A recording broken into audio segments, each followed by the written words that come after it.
Hi there, everybody. This is your favorite artist and author of the Yoranthium book series, Mark Bromley again. And today I would like to give you a picture that I did over in Japan. It's actually a panorama of 35 millimeter film, and it's three pictures assembled together into one larger picture. Nowadays, it's not so important to do this kind of procedure because you can get the wide definition now. You can do the wide frame very, very easily and spin around a little bit easier with the new video technologies and stuff like that. But back then, we still had 35 millimeter cameras. Our focus had to stay on the particular areas that we're taking pictures of.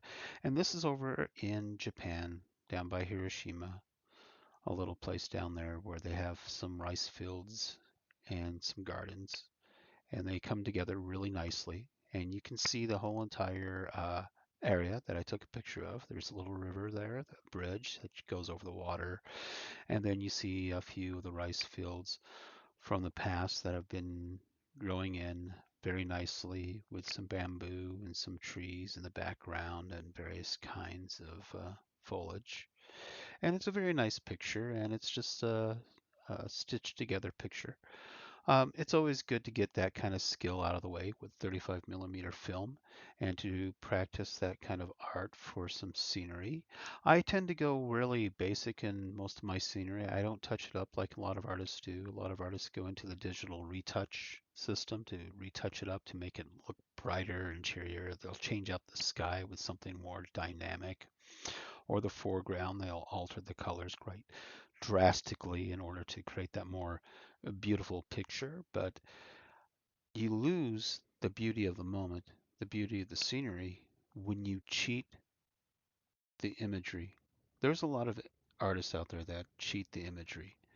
I know another person who wanted to claim one of my former websites because of the name and stuff. Yeah, he doesn't really produce a lot of pictures and stuff like that, and the ones that he does have are heavily retouched through digital means. And is that really art, where you can actually just go into a artificial program and just retouch up what you want to touch up and alter without actually doing any actual artistic flair to it or any actual painterly techniques, illustrative techniques? You just go in and you just kind of like snip out a part and then replace it with some other kind of sky that you found somewhere else that you looked a little bit prettier on the internet. There's a lot of people that do that. I mean, in the book industry, there's a lot of people who just paste and click and paste images together, and then they just come up with some kind of book cover. But my book covers are just made by me through the same illustrative painterly styles that I've learned through painting classes and drawing classes and real classes where you actually have to make an artistic piece. And it shows even in this photography that this is probably the real world versus the fantasy world that a lot of people have associated with realism in photography. But this is true photography right here, and this is just a park that I visited while I was in Japan, and I do hope that you like it. And thank you. I'm Mark Bromley. Go to my website if you like my prints, if you like my artwork, if you like something more down to earth, like a more human artist who's been creating his own style, the artist style, ever since he was a child. After all, I never really wanted my art style to emulate somebody else's. That's somebody else's work. They can do that. That's fine. But a uh, I've never been a conformist in the art world. A lot of artists, it might be great for them, maybe conforming to somebody else's idea of art and then claiming that as their own, as their thing. But I think that that's really wrong to actually sit there and go and say, go admire some other artists, steal their art style, make it your own, and then say that you created an art style that you never created. I think that would be terrible. So I never did that. I just created my own art style. And yeah, I have to say that it's not what everybody else actually expects to see in the world because, well, I'm myself. I create my own art. I do my own art. I create my own art imagery. That makes me more of a master artist because that's what master artists do. They create their own artistic genius behind their own work. A lot of the artists that I studied, they are all self-made artists, self-created artists. And it's always good to be like that. You know, the only function of college, of an art school, is to show you or introduce you to new techniques in creating art, new methodologies that could help you to create art. That's the only thing that a school is actually good for. As far as what good art actually is, good art is the individual artist doing their own work, doing what they're capable of. If they're doing what everybody else is doing, they're not an artist. They're just an imitator.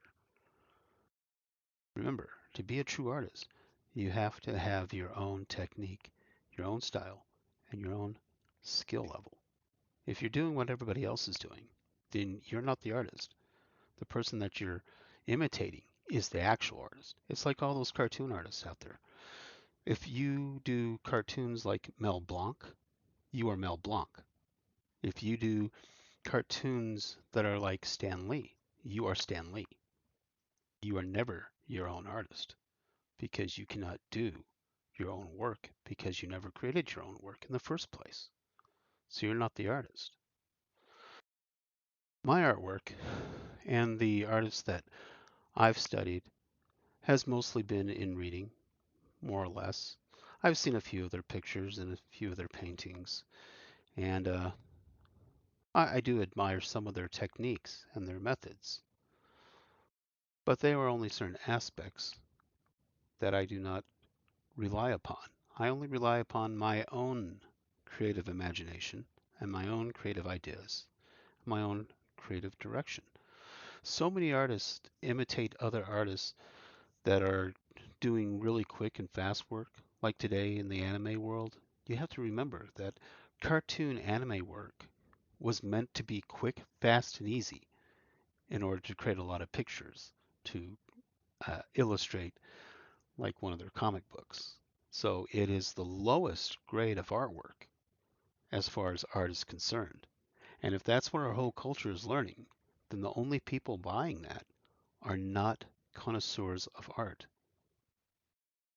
They might as well be connoisseurs of smut because that's how basic and primitive their vision of art actually is. See, art takes time. And a real painting, even if it's from a photograph, will take time. It could take literally months to do a decent artwork, especially when you consider that Renaissance artwork was sometimes on the scale of 6 feet by 12 feet and 12 feet by 6 feet.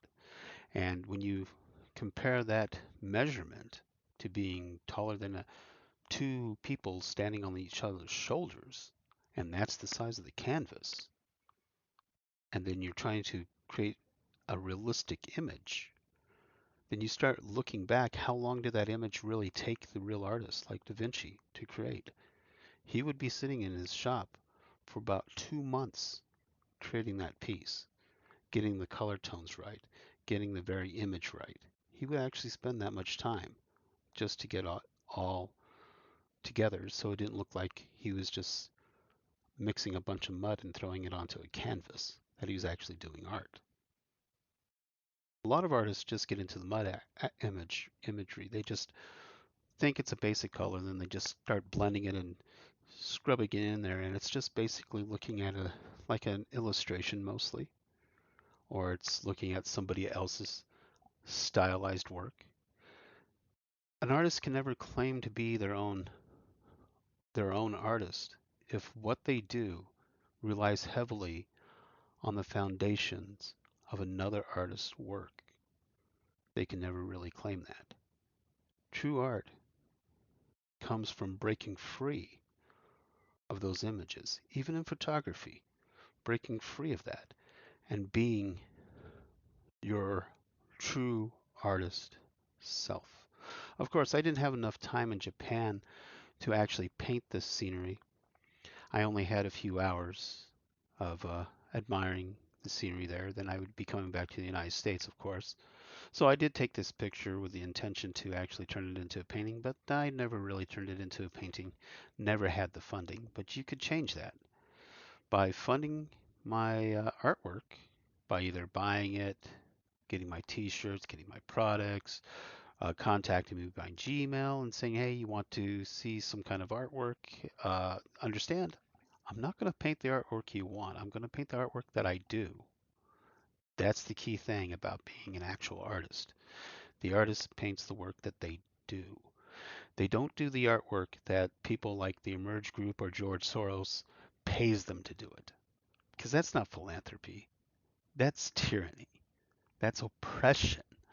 When children of the Nazis like Soros sit there using their Emerge Group political force here in the United States, tells you to go to their site, he'll pay you money if you always do his message.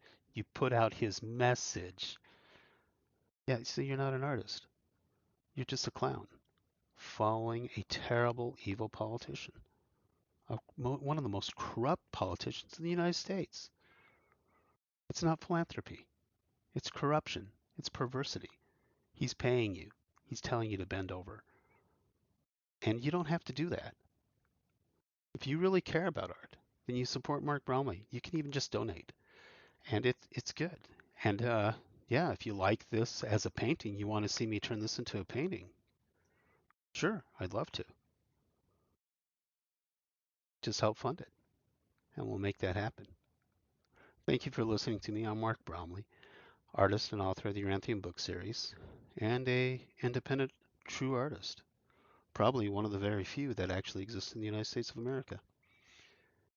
You keep up the good work, create your own art style. You don't ever have to be what somebody tells you to be.